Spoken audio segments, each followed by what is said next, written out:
Blood trickled down Michaela Washington's wrist where the handcuffs bit into her skin. First-class ticket in hand, top attorney credentials in her briefcase. Yet here she was, being dragged through the terminal like a criminal. "Badge numbers," she whispered coldly. "I'll remember every single one."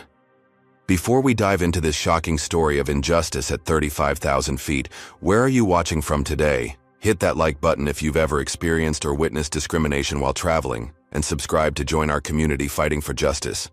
Now let's uncover how a respected attorney's routine flight turned into a battle that would change an entire industry. Michaela Washington rolled her neck from side to side, trying to release the tension that had built up during 3 weeks of non-stop work. At 42, she had established herself as one of Chicago's premier civil rights attorneys, and the Winters v. Global Tech case had just added another landmark victory to her impressive record. The jury had awarded her client, a black software engineer, $8 million in damages after proving systematic racial discrimination in the company's promotion practices. The victory was sweet, but exhausting. Now, all Michaela wanted was to get back to Atlanta, sleep in her own bed, and spend the weekend recovering before diving into her next case. She checked her watch, 5:15 in the afternoon. Her Atlantic Airways flight 3721 would begin boarding in 20 minutes. "Ms. Washington?" The receptionist at the first-class lounge called. "There's a call for you from your office." Michaela sighed and took the phone. Her assistant's voice came through, excited. "The winter settlement check just arrived. $8 million sitting right here on my desk." "Perfect timing," Michaela said, managing a tired smile despite her exhaustion. "I'll be back Monday. Lock it in the safe until then." She handed the phone back to the receptionist and gathered her belongings. Her designer briefcase contained confidential files from the case, along with her laptop and personal items. After 3 years fighting global tech, she felt entitled to her first-class seat home, a small luxury she rarely allowed herself. The boarding announcement came over the loudspeaker, and Michaela made her way to the gate. The line for first class was short, just a few business executives in expensive suits. She stepped into line behind them. "Excuse me, ma'am."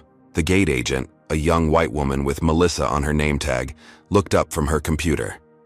"This line is for first-class boarding only."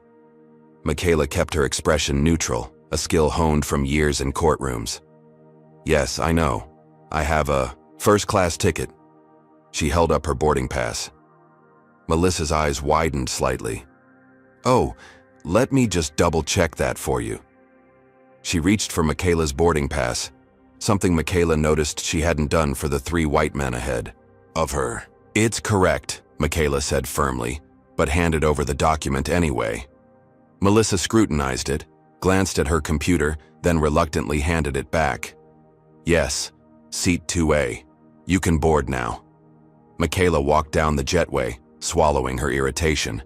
This wasn't new to her, these little moments of doubt, these small indignities that reminded her that no matter her achievements, some people would always see her skin color first. The cabin of the Boeing 787 was cool and quietly elegant.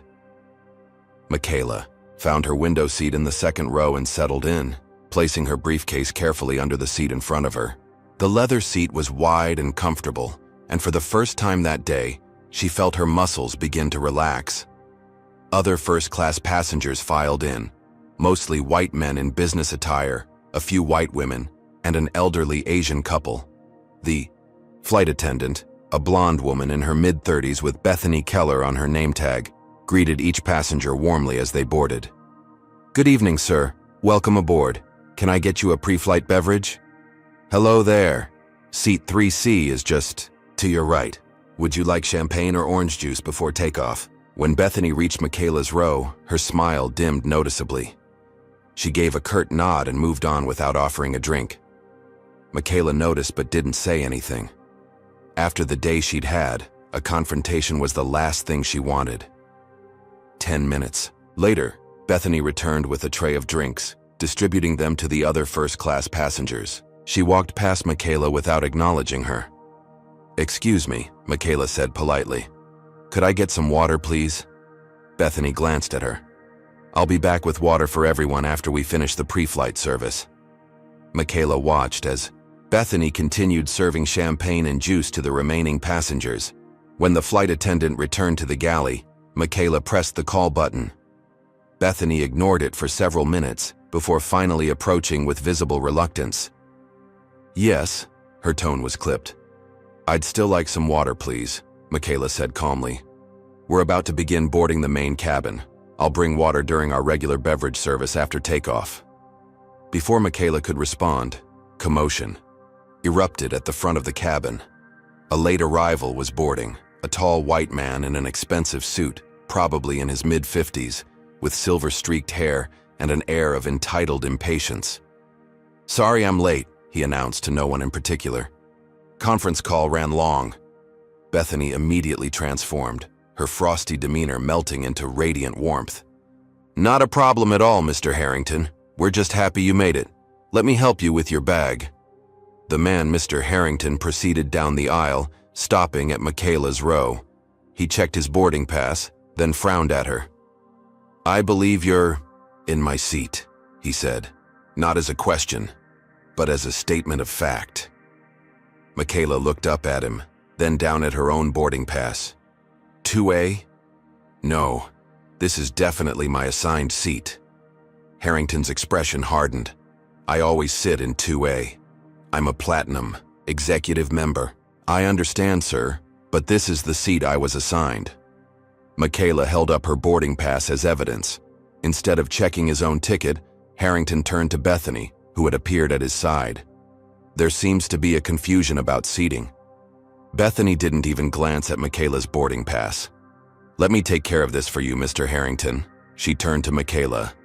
"Ma'am, there appears to be a mistake. Mr. Harrington is assigned to this seat." "No, there's no mistake," Michaela replied, maintaining her composure despite her growing frustration. "My boarding pass clearly says 2A, and that's what the gate agent confirmed." "Perhaps you misread it," Bethany suggested, her tone condescending. "Let me see your boarding pass." Michaela handed it over. Bethany looked at it, frowned slightly, then looked at Harrington's pass. A flash of uncertainty crossed her face.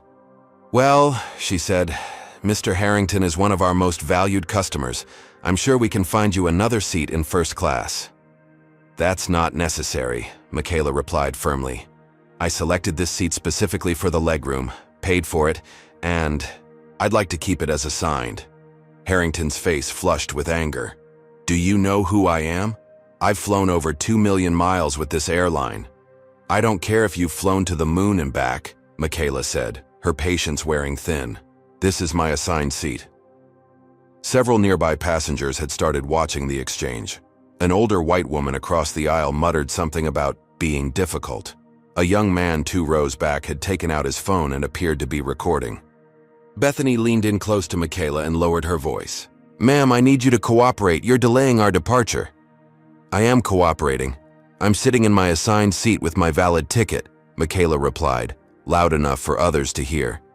"If there's a seating issue, perhaps you should check the airline's records instead of automatically assuming I'm the one who's wrong." Bethany straightened up, her lips pressed into a thin line. "Wait here," she said, before guiding Harrington back to the front of the cabin. Michaela sat, heart pounding, but outwardly calm. She'd faced down corporate legal teams and hostile judges. She wasn't about to be intimidated by a flight attendant and an entitled passenger. Minutes later, Bethany returned, with the captain and a man wearing an air marshal badge. The passengers around Michaela fell silent. "Ma'am," the captain said, "I understand there's an issue with seating arrangements." "There's no issue," Michaela replied. "I'm in my assigned seat. The confusion is with this gentleman." She nodded toward Harrington, who was hovering behind the captain, who seems to think his status entitles him to any seat he wants. The air marshal stepped forward. "Ma'am, I need to ask you to come with me." Michaela stared at him in disbelief. "On what grounds?" "Disturbing the peace and refusing crew member instructions," he replied mechanically. "I've disturbed nothing, and I've refused no legitimate instructions," Michaela said, her attorney instincts kicking in. "What's happening here is clear discrimination, and I won't stand for it." The word discrimination caused a ripple of murmurs through the cabin. Bethany's face paled slightly. Final warning, the air marshal said. Exit the aircraft voluntarily or we'll remove you. Michaela looked around at the watching passengers, some uncomfortable, some recording, some pretending not to notice. She slowly gathered her briefcase. I want all your names and badge numbers, she said clearly. And just so everyone understands, what's happening? I'm a black woman being removed from my rightfully purchased first-class seat to accommodate a white man. In 2025, I will not let this stand. As she stood, Harrington was already sliding into her seat, a smug expression on his face. The last thing Michaela saw before being escorted off was Bethany leaning down to ask him if he wanted champagne. The jetway felt like a gauntlet as Michaela was marched back toward the terminal, the air marshal close behind her. At the gate, 2 more security personnel waited, broad-shouldered men with stern expressions and hands resting near their holsters. James Bradshaw, Atlantic Airways Security, the taller one said, not bothering with pleasantries. His colleague, slightly shorter but equally imposing, didn't introduce himself at all. Michaela Washington, attorney at law, she responded calmly, and I'd like to know on what grounds I'm being detained. Bradshaw exchanged glances with the unnamed officer. We received reports of a disruptive passenger refusing to comply with crew instructions. That's absolutely false, Michaela stated firmly. I was sitting in my assigned seat when another passenger demanded it. The flight attendant took his side without verification, and when I showed my boarding pass proving I was correct, they called security instead of resolving the situation properly. The second officer, whose name tag read Kevin Miller, stepped forward. Ma'am, we need you to come with us to the security office for questioning. Am I under arrest? Michaela asked, aware that several bystanders had stopped to watch. Not at this time, Miller replied. But if you don't cooperate, that could change quickly. Michaela noticed a young woman in the gathering crowd holding up a phone, recording the interaction. Good, she thought. Evidence. I'll cooperate, Michaela said, but I want it on record that I'm doing so under protest, and that this entire situation stems from racial discrimination by Atlantic Airways staff. Miller grabbed her upper arm roughly. This way. I can walk on my own, Michaela said, trying to pull away. His grip tightened. Protocol. They began moving through the terminal, Bradshaw in front, Miller maintaining his grip on Michaela's arm, and the air marshal following behind. The scene drew stares from travelers rushing to their gates. Michaela held her head high, even as humiliation burned through her. You're hurting me, she said quietly to Miller. Should have thought about that before causing trouble, he muttered back. As they approached a corridor marked Airport Security, another uniformed officer joined them, this one wearing an airport police badge. His name tag read, Daniel Reynolds. What's the situation? Reynolds asked Bradshaw. Disruptive passenger removed from Atlantic Airways 3721. Refused crew instructions, created a disturbance. Reynolds looked Michaela up and down, taking in her tailored suit and designer briefcase. His expression remained impassive. Cuff her. What? Michaela's composure finally cracked. That's completely unnecessary. Standard procedure for combative subjects, Reynolds stated flatly. I am not combative. I've been cooperative despite being wrongfully removed from my flight. Reynolds nodded to Miller, who pulled Michaela's hands behind her back. The metal handcuffs were cold against her skin and ratcheted too tight, digging into her wrists. These are too tight, she winced. They're supposed to be uncomfortable, Reynolds replied without sympathy. Discourages resistance. By now, Michaela was being paraded through the busiest part of the terminal, hands cuffed behind her back, escorted by 3 large men in uniform. Travelers stopped to stare. Some took photos. The humiliation was almost unbearable, but Michaela channeled it into determination. I want all your names and badge numbers, she said loudly enough for bystanders to hear. What you're doing is unlawful detention and excessive use of force. You can file a complaint later, Bradshaw dismissed her. Oh, I'll do much more than file a complaint, Michaela promised.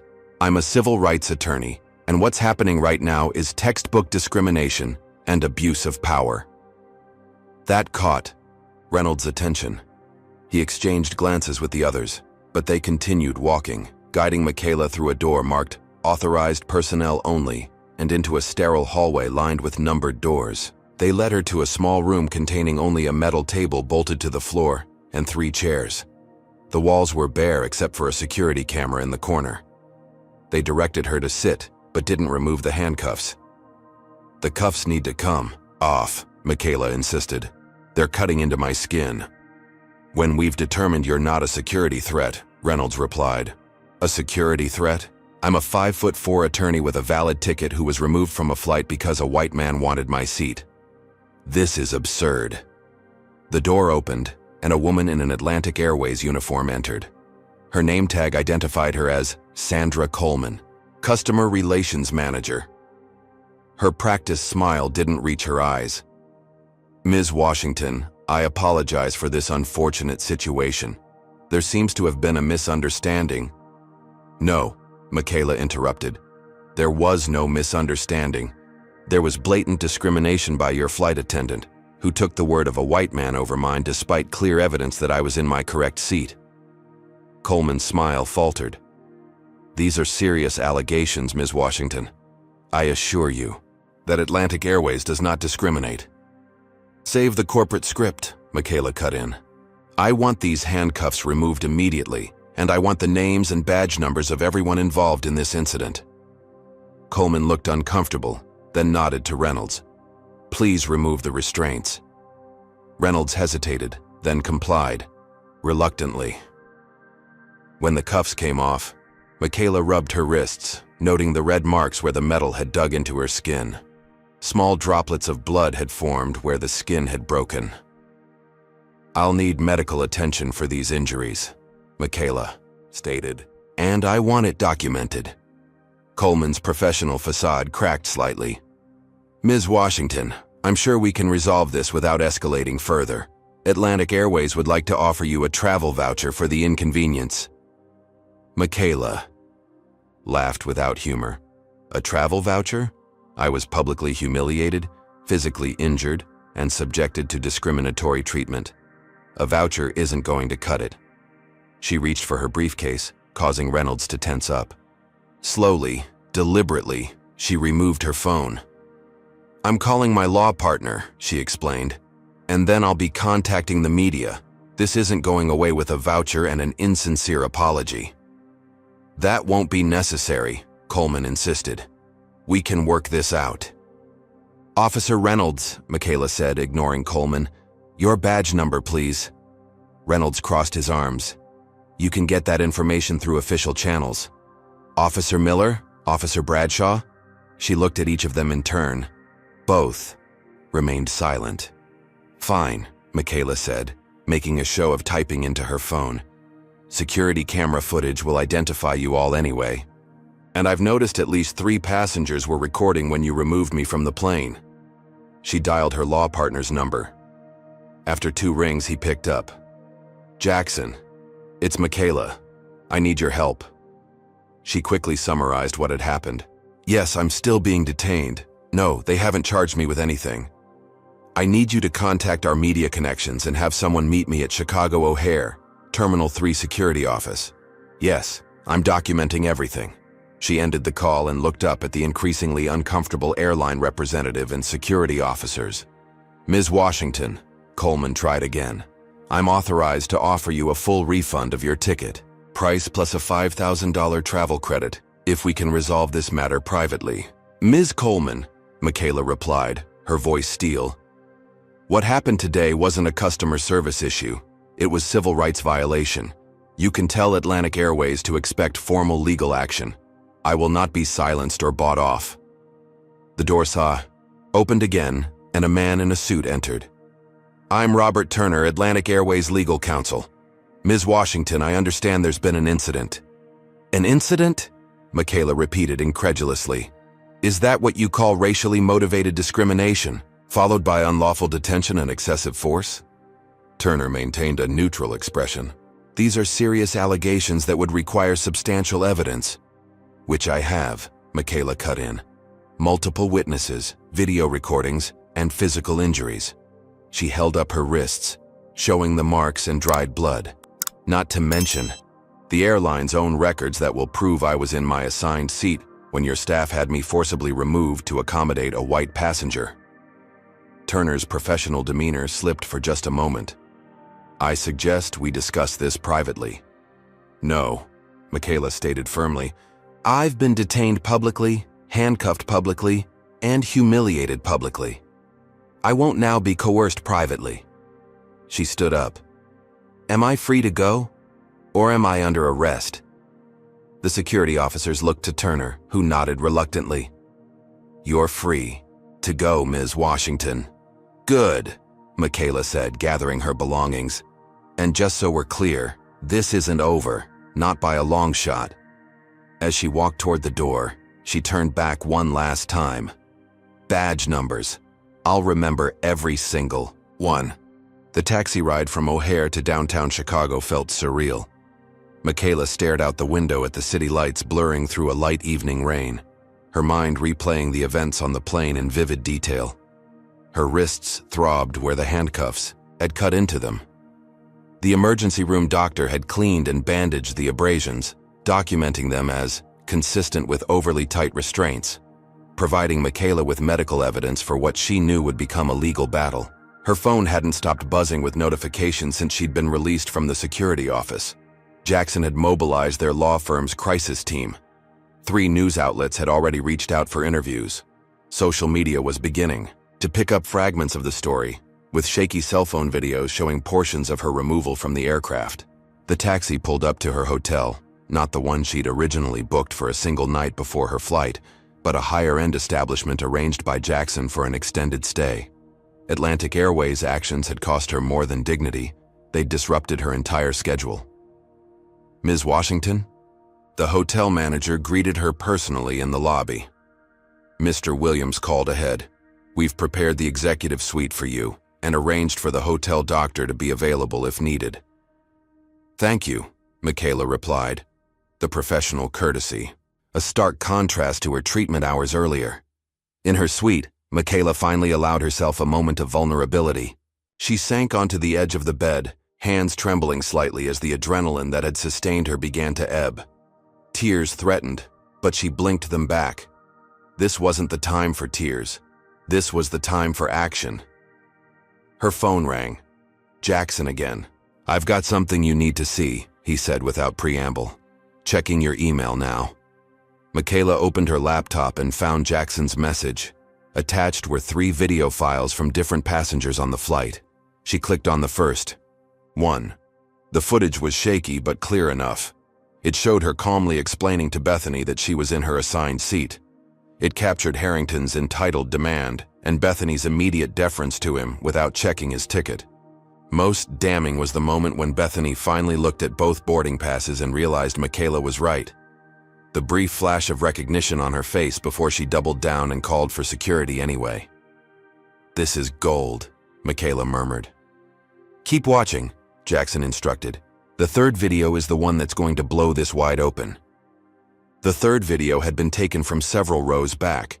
It showed the air marshal and captain approaching, but what made it truly damning was what happened after Michaela was escorted off. The passenger had continued recording, capturing Bethany leaning down to Harrington with a conspiratorial smile. Sorry about the confusion, Mr. Harrington. We always want our board members to have their preferred seats. Board member. Trevor Harrington wasn't just a frequent flyer. He was on Atlantic Airways' board of directors. Did you catch that? Jackson asked. I did, Michaela confirmed, her legal mind already calculating how this changed things. This wasn't just discrimination by a flight attendant. This was corporate policy coming from the top. Exactly. And there's more. Check your texts. Michaela found a message from an unknown number. This isn't the first time. I have information. Meet tomorrow? Amara Jones, Atlantic Airways. Who's Amara Jones? She asked Jackson. Flight attendant trainee. She was on your flight. Observing. Bethany. She reached out to me after seeing the news about what happened. Says she's witnessed systematic discrimination at the airline and wants to help. Michaela felt a surge of vindication. Set up the meeting. Somewhere private. Already done. Coffee shop 3 blocks from your hotel, 10 a.m. After ending the call with Jackson, Michaela opened her laptop again. The story was spreading faster than she'd anticipated. Justice at 35,000 feet was trending. People were sharing their own experiences with discrimination on Atlantic Airways flights. What had happened to her wasn't an isolated incident. It was part of a pattern. Her investigative instincts taking over, Michaela began searching for previous incidents involving Atlantic Airways and discrimination claims. Most had been settled quietly, with confidentiality agreements keeping details out of public view, but patterns emerged nonetheless. Black passengers removed from first class. Middle Eastern travelers subjected to random additional security checks. Latino customers having their identification questioned despite valid documentation.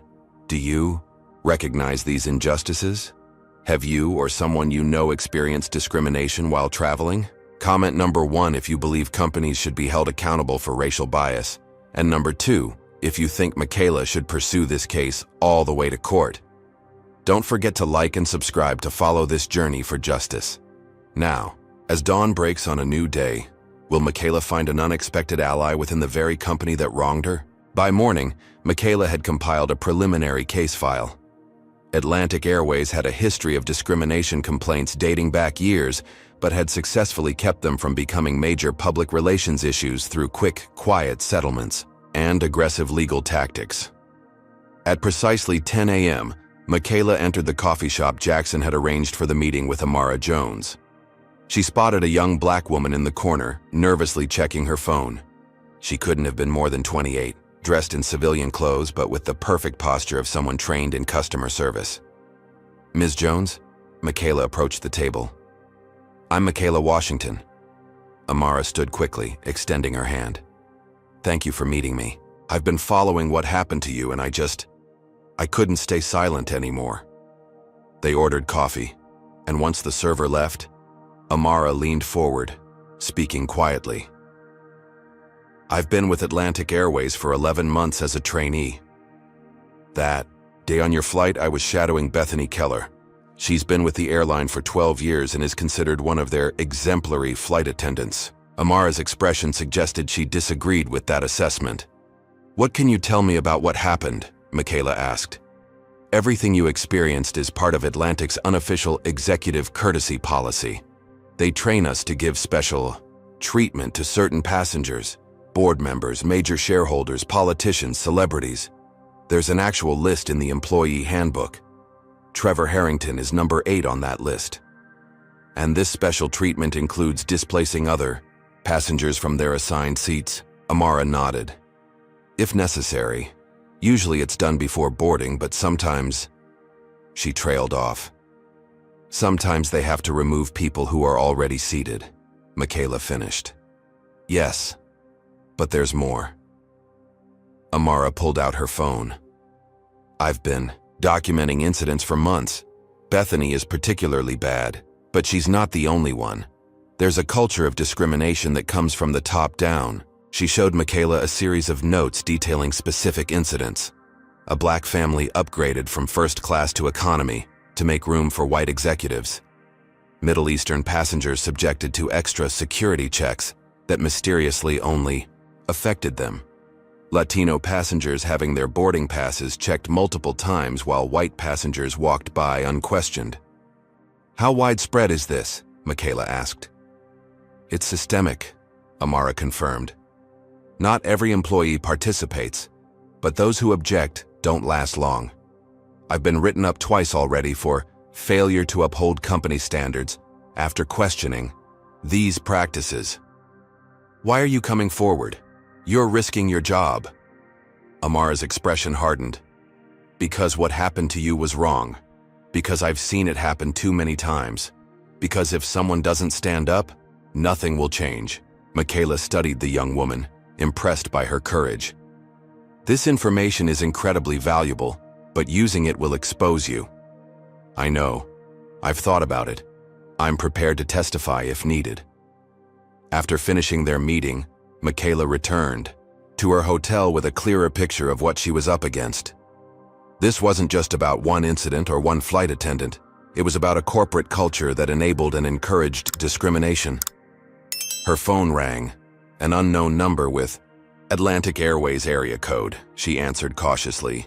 Ms. Washington, this is Richard Spencer, Chief Legal Officer for Atlantic Airways. Michaela sat up straighter. Mr. Spencer, I was wondering when I'd hear from you. I understand there was an unfortunate incident yesterday, Spencer began, his tone carefully measured. On behalf of Atlantic Airways, I want to express our sincere apologies and assure you that what happened doesn't reflect our company values. Strange, Michaela replied. Because I've spent the morning gathering evidence that suggests what happened to me perfectly reflects your company's values and practices. A pause. Ms. Washington, I'd strongly caution against making unfounded allegations that could be construed as defamatory. There's nothing unfounded about my allegations, Mr. Spencer. I have video evidence, witness statements, and documentation of a pattern of similar incidents involving your airline. I see. Spencer's tone chilled. Then perhaps we should discuss this matter through proper legal channels. If you're planning litigation, you should be aware that Atlantic Airways will defend itself vigorously against any unfounded claims. We have substantial resources and a track record of successfully resolving such matters. Is that a threat, Mr. Spencer? Merely a statement of fact. I would hate to see you damage your professional reputation pursuing a case you cannot win. Michaela felt a surge of determination. Thank you for your concern about my reputation, Mr. Spencer. But you should be more worried about Atlantic Airways' reputation once the full story becomes public. And make no mistake, it will become public. I'll have our team prepare a settlement offer, Spencer said, his tone clipped. I suggest you consider it carefully when it arrives. The call ended, and Michaela immediately dialed Jackson. They're already trying to intimidate me, she told him. Spencer just called with veiled threats about countersuits and damaged reputations. Jackson chuckled. That means they're worried. What's our next move? We go full steam ahead, Michaela decided. File the lawsuit, contact the Department of Transportation's Civil Rights Division, and prepare for a media statement. No confidentiality. Agreements. No quiet settlements. It's time Atlantic Airways faces real consequences. As she ended the call, Michaela looked out her hotel window at the Chicago skyline. What had started as a routine business trip had transformed into something much bigger. A fight not just for her own dignity, but for justice on behalf of countless others who had faced similar discrimination without the resources or platform to fight back.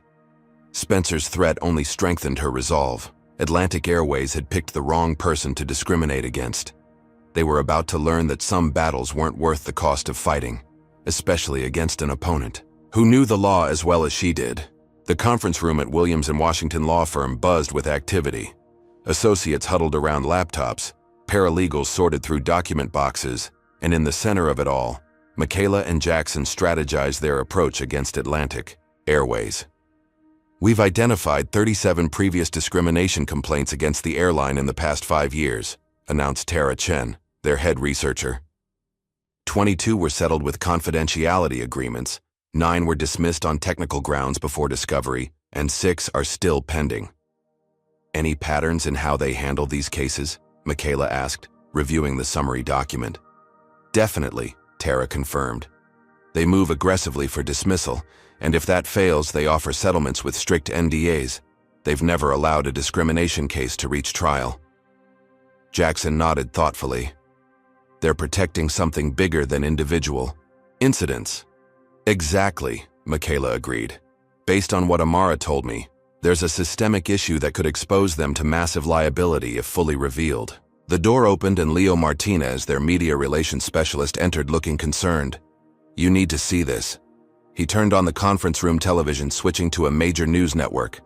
On screen, Edward Chamberlain, Atlantic Airways, 63-year-old CEO, stood at a podium in the company's headquarters. Atlantic Airways has always prided itself on providing exceptional service to all our passengers regardless of race, gender, religion, or background, Chamberlain stated, his silver hair and tailored suit projecting authority and trustworthiness. The incident involving Ms. Washington resulted from a seating misunderstanding that was handled inappropriately by staff who did not follow our established protocols. Those involved have been placed on administrative leave pending a full investigation. He's getting ahead of the story, Jackson muttered. Chamberlain continued. We have reached out to Ms. Washington to offer our sincere apologies and appropriate compensation for this regrettable incident. Atlantic Airways remains committed to creating an inclusive environment for all passengers and employees. What a performance, Michaela said as Leo muted the television. Notice he never actually denied discrimination occurred. And appropriate compensation? They haven't offered me anything beyond that insulting voucher. It's damage control, Jackson observed. The videos of your removal are going viral. They need to look responsive. Leo nodded. Social media is exploding. Justice at 35,000 feet has over 3 million mentions since yesterday. Several celebrities have shared your story. The court of public opinion is definitely on your side right now.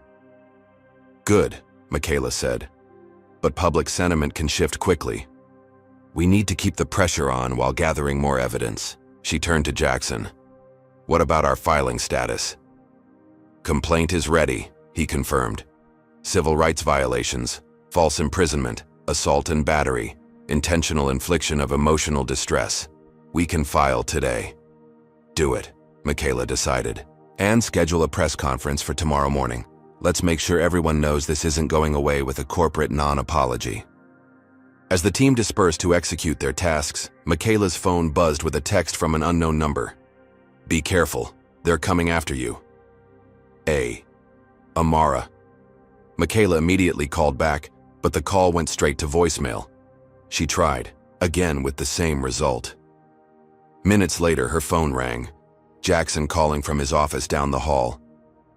You should see this email that just came in, he said, forwarding it to her as they spoke. The message was from a tabloid reporter requesting comment on allegations that Michaela Washington was intoxicated and belligerent on Atlantic Airways Flight 3721 before being removed by security. What? Michaela exclaimed. That's completely fabricated. I know, Jackson replied grimly, but it's just the beginning. They're going to try to discredit you personally, rather than address the actual incident. Who's their source for these lies? The email claims they have statements from multiple witnesses aboard the flight. Michaela thought back to the passengers around her, the older white woman who had muttered about her being difficult, the businessman who had studiously avoided eye contact during her removal. They're recruiting passengers to lie about what happened, she realized. Probably offering incentives, Jackson agreed. Free flights, upgrades, maybe even cash. By afternoon, the smear campaign was in full swing. A second tabloid published a witness account, claiming Michaela had refused to show her boarding pass and had threatened the flight attendant. A third ran a story questioning her record as an attorney, highlighting the few cases she had lost, while minimizing her many victories. They're pulling out all the stops, Jackson observed during their evening strategy session. I've also had calls from 3 of our corporate clients expressing concerns about our case against Atlantic Airways. Pressure tactics, Michaela noted. They have board members connected to other major corporations. They're trying to hurt our business. It won't work, Jackson assured her. We've built this firm on integrity. Our clients know that, Michaela nodded gratefully, but her concern deepened when she returned to her hotel that evening. The doorman approached her with an uncomfortable expression. Ms. Washington, there was a man asking about you earlier, claiming to be from a delivery service, but he didn't have any packages and kept asking about your schedule. Did you tell him anything? No, ma'am, but he waited across the street for nearly an hour taking photos with a long-lens camera. Private investigators. The airline was having her followed, looking for anything they could use against her. Inside her suite, Michaela drew the curtains and called Amara again. This time she answered. I'm sorry about the cryptic text, Amara said, her voice low. They fired me this morning. Claimed I violated company policy by discussing internal matters. I'm so sorry, Michaela said. We can include wrongful termination in our case against them. There's more, Amara continued. Before they escorted me out, I overheard Spencer and the HR director talking about containing the situation. They mentioned something called Operation Cleanup. Apparently, it's their protocol for handling discrimination claims that gain public attention. Do you know what this protocol involves? Not specifically, but from what I gathered, It includes discrediting the complainant, buying off witnesses, and leveraging business relationships to apply pressure. They seemed particularly worried about you because of your legal background. After ending the call, Michaela sat in contemplative silence. The airline's aggressive response confirmed what she already suspected. This wasn't just about one incident. They were protecting something bigger. Her phone rang again, another unknown number. Ms. Washington, my name is Marcus Johnson. I used to work in Atlantic Airways executive offices until last year. I think I have information you might find useful. What kind of information, Mr. Johnson? Documentation of their passenger profiling policies, internal memos about how to handle discrimination complaints, and emails from Chamberlain specifically directing staff to give preferential treatment to certain passengers at the expense of others. Michaela's pulse quickened. Why are you coming forward now? I saw what happened to you. It reminded me of why I left. I couldn't be part of a system that treats people that way. I tried reporting it internally, tried going to HR, even wrote to the board. Nothing changed. The board, including Trevor Harrington? Especially Harrington. He's one of the worst offenders, uses his position to harass flight attendants, and has had multiple minority passengers removed from seats near his. They arranged to meet the following day. As Michaela prepared for bed, her phone buzzed with a news alert. Atlantic Airways stock had dropped 8% following the viral videos of her removal. Good, she thought. Hit them where it hurts, their bottom line. Her satisfaction was short-lived. At 2 in the morning, her phone rang, the hotel's front desk. Ms. Washington, I'm very sorry to disturb you, but the police are here. Your room has been targeted by vandals. We've placed them in custody, but you should know your door has been spray-painted with racial slurs. Fully awake now, Michaela threw on clothes and went to her door. Even from the inside, she could smell the fresh paint. When she opened it, 2 police officers stood there, along with the night manager. The door's exterior was covered with vile racist epithets and threats in red spray paint. We caught them on security cameras, the manager explained, clearly distressed. 2 men. They're being processed at the precinct now. Do they have any connection to Atlantic Airways? Michaela asked. The officers exchanged glances. We can't comment on an ongoing investigation, one replied, but their IDs listed them as employees of a private security firm. Michaela took photos of the vandalism before hotel staff covered it. Back inside, she called Jackson despite the hour. They're escalating, she told him. This isn't just about discrediting me anymore. They're trying to frighten me into backing down. Jackson was silent for a moment. Michaela, this is getting dangerous. Maybe we should consider their settlement offer when it comes. Your safety has to be the priority. No, she replied firmly. That's exactly what they want. If we settle, nothing changes. The next person might not have the resources or platform I do. This has to stop. But after hanging up, alone in her hotel room with the smell of spray paint seeping under the door, Michaela felt a flicker of doubt. Was she putting herself at unnecessary risk? Would pursuing this case endanger others who came forward to help her? The faces of past clients flashed through her mind, people who had faced discrimination and found the courage to stand up against powerful interests. If she backed down now, what message would that send? No, she decided. Atlantic Airways had chosen this battlefield. They would soon discover they had severely underestimated their opponent. The morning news cycle brought a fresh wave of attacks against Michaela. A popular conservative talk show host questioned her motives, suggesting she had manufactured the incident for publicity. A business publication ran a profile examining her law firm's finances, implying they were pursuing the case out of financial desperation rather than principle. Most alarming was a segment on a major network featuring a woman claiming to be a former client of Michaela's, alleging she had mishandled a discrimination case and forced an unnecessary settlement. Jackson's team quickly confirmed the woman had never actually been Michaela's client. They're getting desperate, Jackson observed as they prepared for their press conference.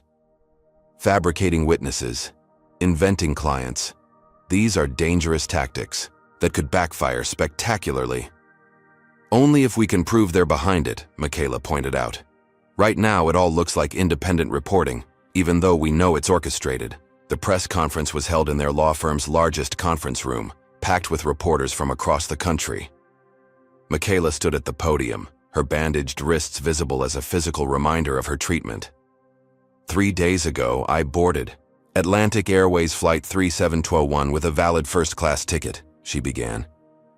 I was forcibly removed from that flight not because of any wrongdoing on my part, but because of the color of my skin.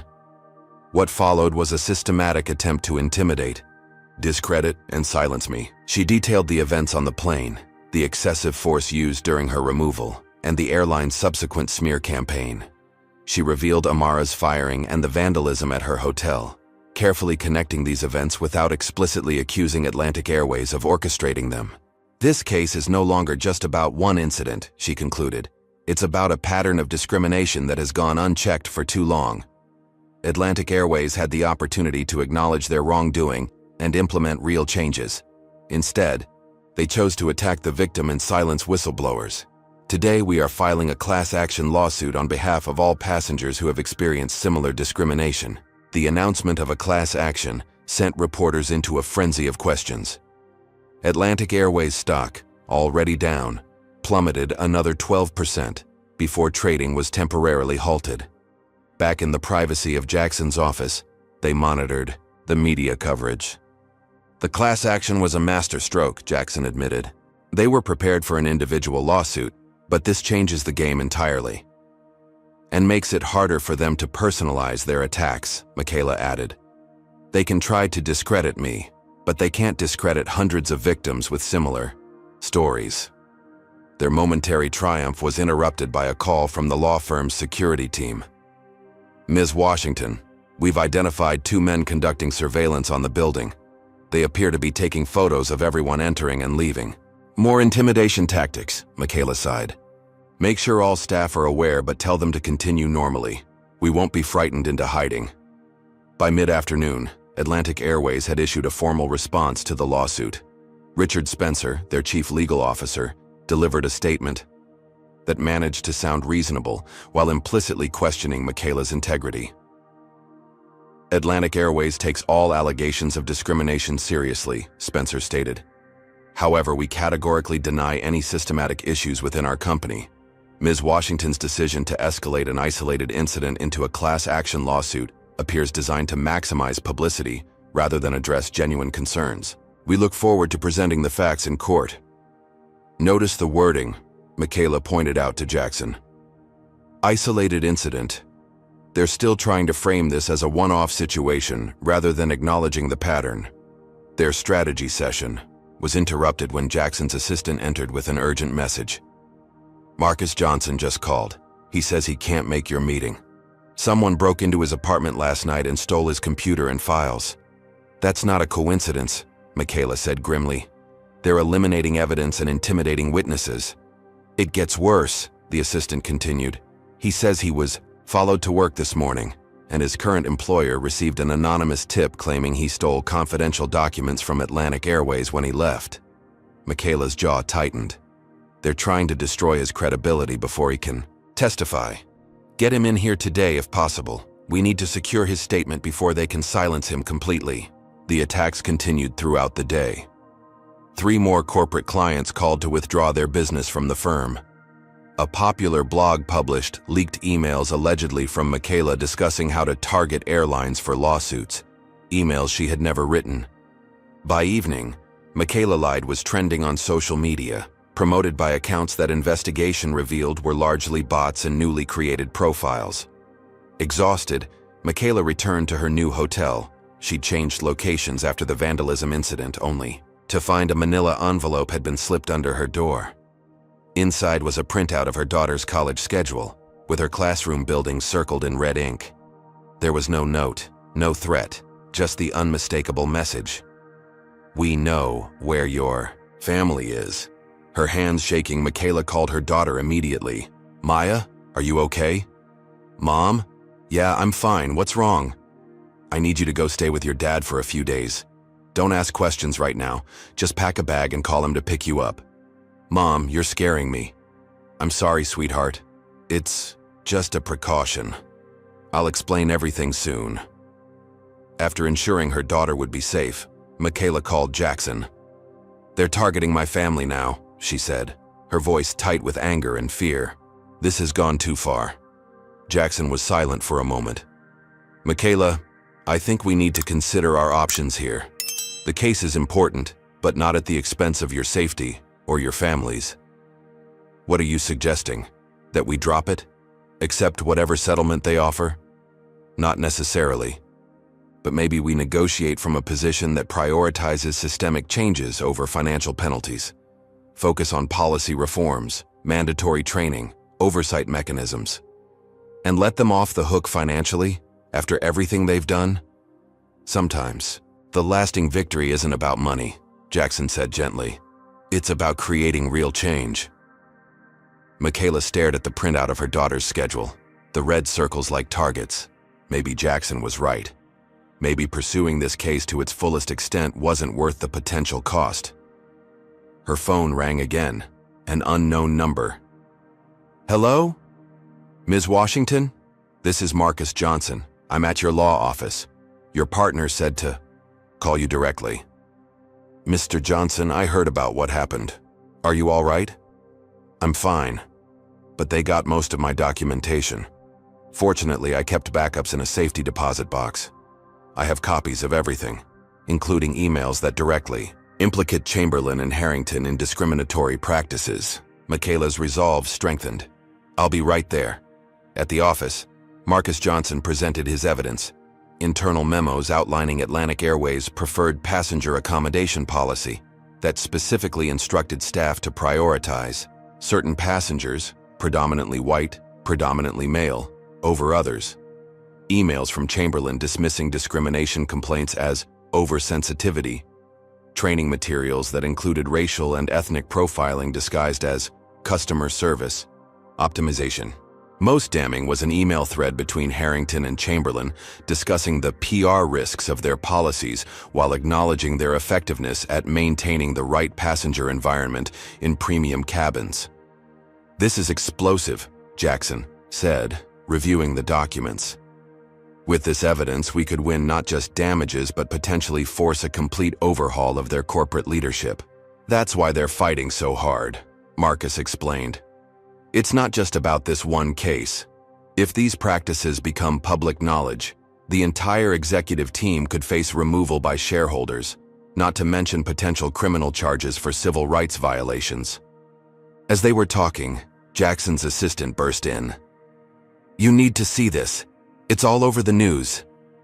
She turned on the television to show a press conference. Richard Spencer stood at a podium, looking grave.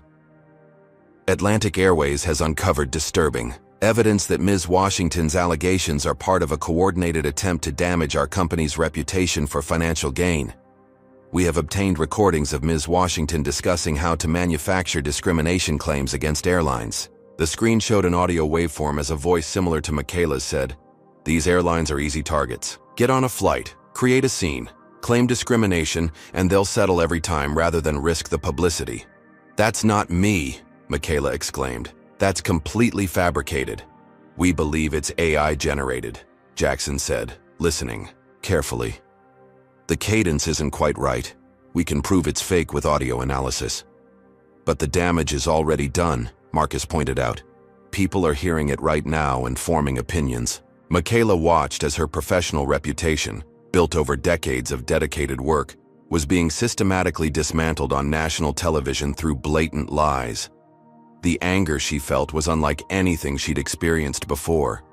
This wasn't just about her removal from the flight anymore. This was about corporate power being wielded as a weapon against truth itself.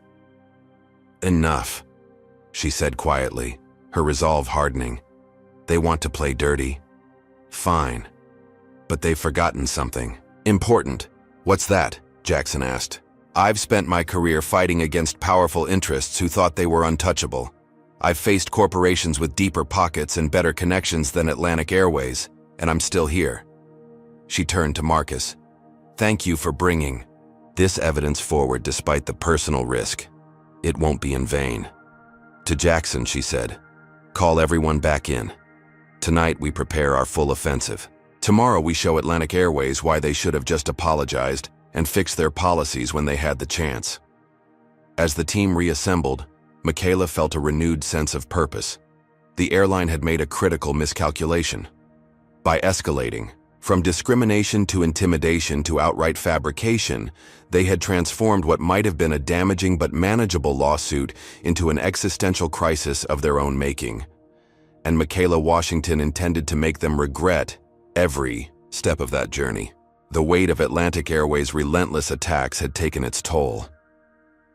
Michaela sat alone in her hotel room, the television muted as another news segment analyzed the audio recording the airline claimed was her voice.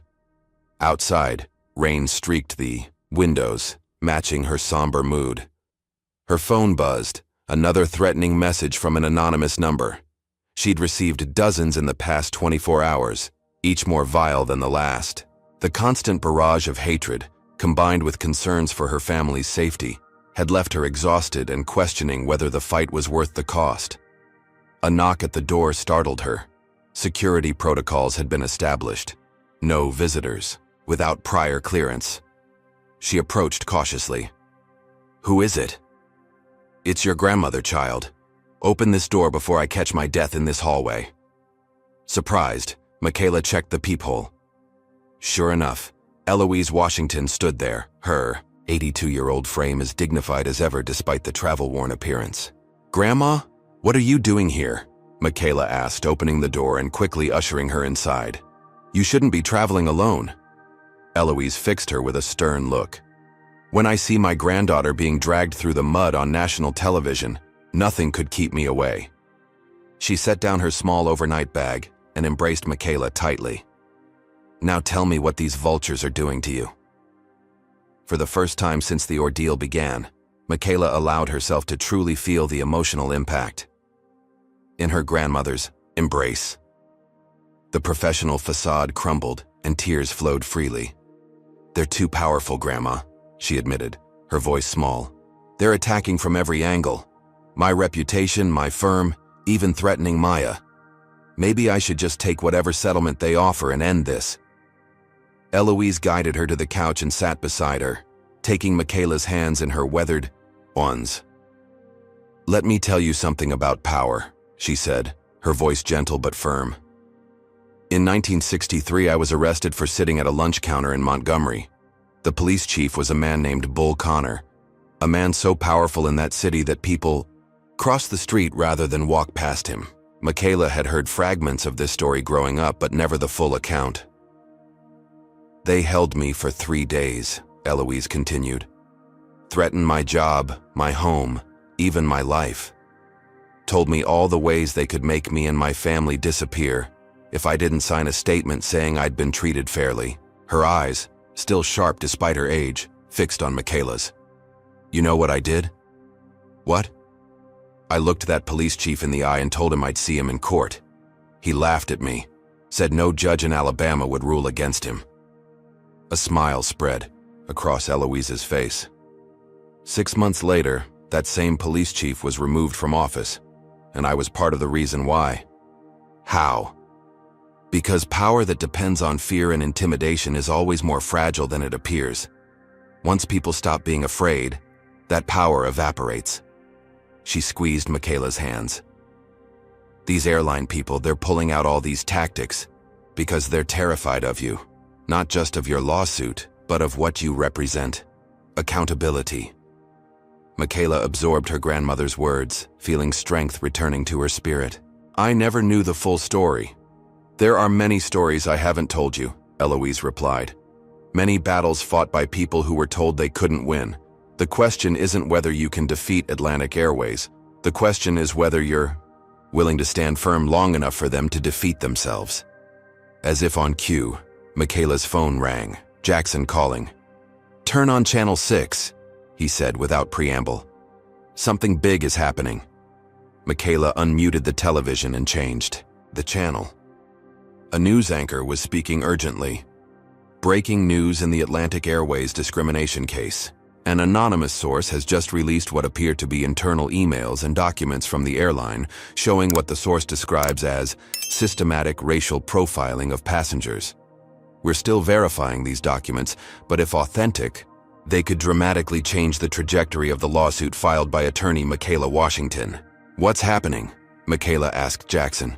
Did you release Marcus's documents? Not me, Jackson replied. Someone else has come forward. Multiple sources, actually. The documents are flooding social media and news outlets. It's like a dam. Broke. Another call beeped in. Amara Jones. I have to take this, Michaela told Jackson before switching lines. Amara? It's working, Amara said, her voice tense with excitement. After they fired me, I contacted other flight attendants who've witnessed discrimination. We've been gathering evidence for days. After seeing what they did to you with that fake audio recording, we decided it was time to release everything. Everything? What exactly did you have? Recordings of training sessions where we were instructed how to manage cabin demographics, internal memos about passenger profiling, emails from executives complaining about too much diversity in first class, text messages between Bethany and other senior flight attendants discussing how to remove passengers they deemed unsuitable from premium cabins. Michaela was stunned. You've been building this case in parallel to ours. We couldn't just stand by, Amara explained. There are good people at Atlantic Airways who've been forced to participate in discriminatory practices or risk their jobs. Many of us have documented these incidents for years, waiting for the right moment to expose them. The risk you're taking is worth it, Amara finished firmly. What they did to you was the last straw. It showed us exactly how far they're willing to go to protect their system. After ending the call, Michaela sat in silence, processing this unexpected development. Her grandmother patted her knee. See? You're not fighting alone, child. You never were. The news coverage continued throughout the evening as more airline employees came forward with their stories. Social media exploded with Atlantic Airways passengers sharing their own experiences of discrimination. Justice at 35,000 feet returned to trending status, now accompanied by Tusk Atlantic Airways exposed. By morning, the narrative had completely shifted. The same news outlets that had questioned Michaela's credibility the day before were now reporting on the mounting evidence of systematic discrimination at Atlantic Airways. The company's stock had plummeted another 20%, triggering automatic trading suspensions. Michaela's phone rang constantly, journalists seeking comments, potential class action participants sharing their stories, and finally, a call from Richard Spencer himself. Are you shocked by how quickly the tide turned? Has a corporation ever tried to silence you when you stood up for what's right? Comment number 1 if you believe in the power of collective action against discrimination, and number 2 if you've ever witnessed similar injustice on public transportation. Don't forget to like and subscribe to see how this story concludes. Now, with the evidence mounting against Atlantic Airways, will Michaela accept Richard Spencer's unexpected request for a private meeting? Ms. Washington, Spencer began, his voice noticeably lacking its previous confidence. I think it would be beneficial for both parties if we could meet to discuss resolution options. Resolution options? Michaela repeated. Yesterday you were accusing me of fabricating my claims for financial gain. What changed, Mr. Spencer? The situation has evolved, he replied carefully. We believe a private conversation might lead to a mutually acceptable outcome. There's nothing private about this situation anymore, Mr. Spencer. Your company's discriminatory practices are now public knowledge, which is precisely why we need to discuss terms before this escalates further, Spencer pressed. The CEO has authorized me to present a substantial settlement offer. Michaela considered her options. Meeting with Spencer could provide insights into the company's current state of panic, but it could also be another trap. I'll meet you, she decided, but not alone and not at your offices, a neutral location with my partner present. They agreed to meet at a conference room in the federal courthouse, neutral ground that sent a clear message about Michaela's willingness to proceed to trial if necessary. Before the meeting, Michaela gathered with her team to review the latest developments. Investigative journalist Damon Riley had published a comprehensive exposé on Atlantic Airways' discriminatory practices, based on documents provided by employees and passengers. The article had been picked up by major news outlets, amplifying its impact. The airline's board has called an emergency meeting, Jackson informed the group. Shareholders are demanding answers, and there are rumors of a potential leadership change. What about the fake audio recording? Michaela asked. Audio forensics experts have already identified it as AI-generated, a team member responded. 3 major networks have retracted their stories and issued apologies. The Atlantic Airways PR team is in full damage control mode. Armed with this, knowledge, Michaela entered the courthouse conference room where Richard Spencer waited, accompanied by 2 other executives she didn't recognize. Spencer looked like he hadn't slept in days, his usual polished appearance replaced by a haggard, desperate expression. Ms. Washington, thank you for coming, he began. This is Patricia Reynolds, our Chief Operations Officer, and Michael Grant, from our Board of Directors. Michaela and Jackson took seats across from them. I understand you have an offer to present, she said, getting straight to business. Spencer slid a document across the table. $20 million, with no admission of wrongdoing, in exchange for full confidentiality and dismissal of all claims. Michaela didn't even look at the paper. Not interested. Ms. Washington, this is a very generous offer. This isn't about money, Mr. Spencer, and you know it. This is about accountability for a system that has harmed countless individuals based on the color of their skin. Spencer's professional demeanor cracked slightly. What do you want then? 30 million? 50? I want the truth, Michaela stated simply. I want acknowledgement of what really happened on that plane and the system behind it.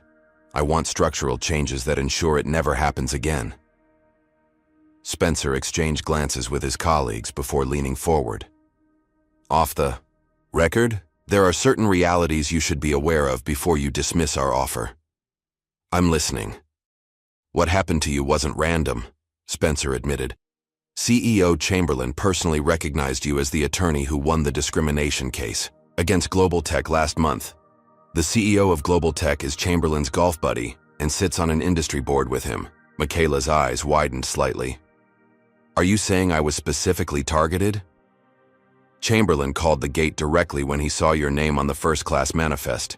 He told them to find a way to remove you from the flight. Harrington volunteered. To handle it personally, he enjoys that sort of thing. And you're admitting this why? Spencer looked genuinely troubled. Because what's happened since has gone far beyond anything I signed up for. The fake audio, the threats against your family. Chamberlain authorized all of it. He's become obsessed with destroying you, regardless of the cost to the company. So this meeting is what? Your attempt to save the company from its CEO? The board is meeting right now to discuss Chamberlain's future, the board member Grant interjected. We need this situation contained before shareholders lose all confidence. Contained, Michaela repeated. That's an interesting word choice. You're still trying to minimize and control rather than address the actual problem. What do you want from us? Spencer asked, frustration evident in his voice.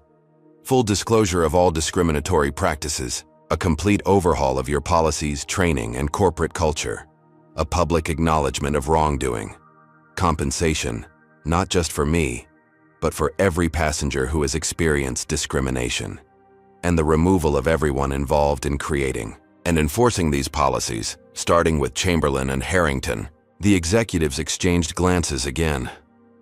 That would effectively amount to admitting liability on a massive scale, Spencer protested. The financial implications would be catastrophic. More catastrophic than what's already happening. Jackson asked, gesturing to his tablet showing Atlantic Airways' plummeting stock price in real time. I'm not just negotiating for myself, Michaela explained. I'm representing hundreds of people who've been humiliated, discriminated against, and mistreated by your airline. People who didn't have the platform or resources to fight back. Their justice matters too. Spencer looked defeated. I'll convey your terms to the board, but I should warn you, Chamberlain won't go down without a fight. He still has allies, both within the company and in the industry. "I'm counting on it," Michaela replied confidently. "Because the more he fights, the more evidence of wrongdoing will emerge. The truth has a way of coming out, Mr. Spencer.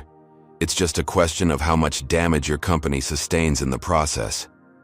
As they left the meeting, Jackson looked at Michaela with newfound admiration. "You could have walked away with $20 million today. And what message would that have sent? That discrimination is just a cost of doing business? That if you're rich enough, you can buy your way out of accountability?" She shook her head. "Some principles aren't for sale." Back at the hotel, Michaela found her grandmother watching the news coverage with a satisfied expression. "The board meeting ended," Eloise informed her. "No official announcement yet, but reporters are saying Chamberlain stormed out halfway through, shouting about betrayal." Michaela sat beside her grandmother, feeling a weight lifting from her shoulders. "You were right. Their power was more fragile than it appeared." Eloise patted her hand. "Power built on injustice always is, child. Always is."